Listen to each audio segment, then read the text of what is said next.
Et bonjour, aujourd'hui on va parler d'une série de comics qui n'a pas eu beaucoup d'épisodes. Il y a eu un preview de quelques pages, il y a eu un numéro zéro et 3 épisodes. Fin. Fin, mais pas vraiment la fin parce que ça a été avorté avant la fin. On va parler aujourd'hui de Inferno Hellbound, que vous avez là, qui était publié dans le magazine Topco Universe. Topco Universe, c'était toutes les séries Topco les plus bankable, réunies dans un magazine assez fin, hein, 72 pages, hein, il y avait 3 épisodes je crois à chaque fois. Et c'était après l'échec de la relance de Titan avec les séries Topco lancées par Semix. Semix s'est dit, bon, allons-y, c'est peut-être Titan le nom qui n'a pas marché, ça n'a pas plu aux fans historiques du magazine, donc on va renommer ça en Topco Universe, ce sera un peu plus fin mais ce sera le même prix, saligo, 5,50€. Ça sort en 2000, janvier 2002. Non, non, celui-ci c'est je sais plus, avril 2002, voilà, avril 2002. Donc la série c'est Inferno Hellbound, donc qui a été publié dans Topco Universe. À la base, c'est un scénario qui a été apporté par Carrie Solomon et Chuck Konzelman, qui sont deux scénaristes et producteurs américains, qui avaient apporté le scénario à Joel Silver et à la Warner pour en faire un film. Joel Silver, c'est producteur et je crois qu'il est réalisateur aussi. Donc il a été producteur sur Matrix, sur L'Arme Fatale. Donc tout ça, ça a été amené en 2001 entre les mains de Joel Silver. Le film était prévu, il était dans les tuyaux. Carrie et Chuck sont allés voir Topco pour faire un comics dérivé de ce film. Tout a été confié aux mains expertes de Marc Silvestri, à la fois au scénario et au dessin, et de David Wohl, je sais pas comment on dit, je sais pas si c'est Wohl ou Wohl, c'est W-O-H-L, qui était l'un des co-scénaristes de Witchblade. Donc ils ont lancé la série en pensant que le film allait se faire, et puis en fait pas du tout. Et du coup la série est arrivée en janvier 2002 aux États-Unis, puis en août 2002 pour le numéro 2, et en novembre 2002 pour le numéro 3, et après c'est terminé. En France, on y a donc eu droit dans Topco Universe.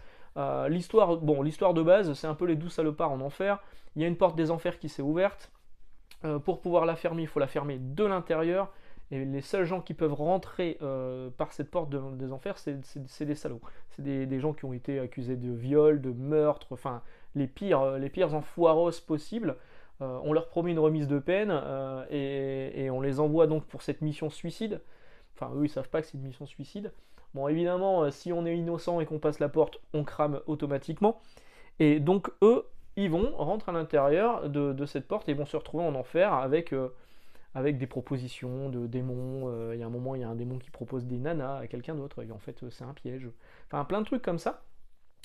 Et donc, on y a eu droit dans Topco Universe. Topco Universe, le numéro 1, là, on vous annonce Inferno Hellbound. En fait, à l'intérieur, vous avez juste 3-4 pages qui sont tirées du Topco Preview 2001, qui montrait ces quelques pages de Inferno et quelques pages de Tomb Raider aussi. Donc, vous les avez, pas celles de Tomb Raider, mais de Inferno, vous les avez dans ce Topco Universe numéro 1. Dans le numéro 2, on a le numéro 1 de la série. Donc là, on est en juin 2002 en France. Le numéro 1 de la série, entièrement dessiné par Marc Silvestri, donc franchement c'était hyper vendeur quoi. Il y a des pages qui sont assez folles, enfin vraiment c'était prometteur. C'était prometteur. Lui c'est le personnage principal, il s'appelle Dante, comme le pic de Dante. Pas du tout. Donc évidemment on va aller chercher en prison. Donc ça c'est le numéro 1 que vous avez là-dedans. Dans le numéro 3 de Topco Universe, c'est pas le numéro 2 de la série, c'est le numéro 0. Ça c'est paru en août 2002 en France. Le numéro 0, il est... Alors le numéro 0 en fait il a été publié en collaboration avec Wizard. Il date de 2001, c'est un numéro spécial. Donc il date d'avant la publication du numéro 1 de la série. Ouais, faut suivre. C'est scénarisé par Marc Silvestri et David Wall, je vous l'ai dit. C'est dessiné par Billy Tan, là pour le coup, donc c'est un peu plus moche. Enfin, c'est pas non plus complètement dégueulasse, mais ça fait le taf, mais c'est beaucoup moins efficace que du Marc Silvestri. Il y a quelques crayonnés aussi qui nous sont présentés dans Stopco Universe. Encore une fois, la série était vraiment prometteuse. Le numéro 2 américain est donc dans le numéro 4 pardon, de Topco Universe. Je vous dis une connerie. Non, c'est ça. Donc ça, c'est sorti en octobre 2002. Marc Silvestri revient au dessin, donc bah, c'est toujours cool. On voit qu'il y a un mec qui essaie de manipuler aussi ce qui va se passer sur Terre. Un méchant, hein, donc un méchant sur Terre, c'est lui. Voilà. Il y a un méchant sur Terre et il y a évidemment donc les saligots qui eux sont en enfer. Voilà, et enfin on a le dernier numéro, il faudra attendre là mai 2003, dans le numéro 7 de Topco Universe. Marc Silvestri a lâché l'affaire, c'est plus lui au dessin, c'est Nocon. C'est Billy Tan et Clarence Lonsang, voilà. Donc Marc Silvestri dessine plus. Ça se termine sur une page où voilà, on se demande ce qui va se passer après. Là, c'est écrit à suivre, fin de la première partie, il n'y aura jamais de deuxième partie. Bref, on ne saura jamais ce qui sera advenu de ces personnages. La couverture était cool, hein, c'est quand même du Silvestri, ça c'est classe. A priori, il y a eu des problèmes légaux. Alors, quels problèmes légaux? J'ai pas réussi à trouver l'information. Si vous l'avez, vous pouvez me la donner dans les commentaires. Franchement, j'ai cherché, je n'ai pas trouvé.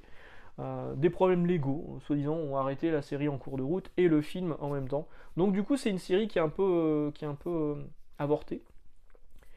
Et c'est un peu dommage parce que vraiment c'était prometteur. Et puis c'était le retour de Marc Silvestri au dessin. Je crois que sa série précédente ça devait être Darkness ou quelques épisodes de Witchblade par-ci par-là. Et du coup c'était l'occasion de le revoir en pleine forme en plus. Hein, c'était vraiment cool. Mais bon, voilà, pas de fin. Donc si vous voulez lire la série, rendez-vous dans Topco Universe 1. Mais franchement c'est juste 3 pages et demie.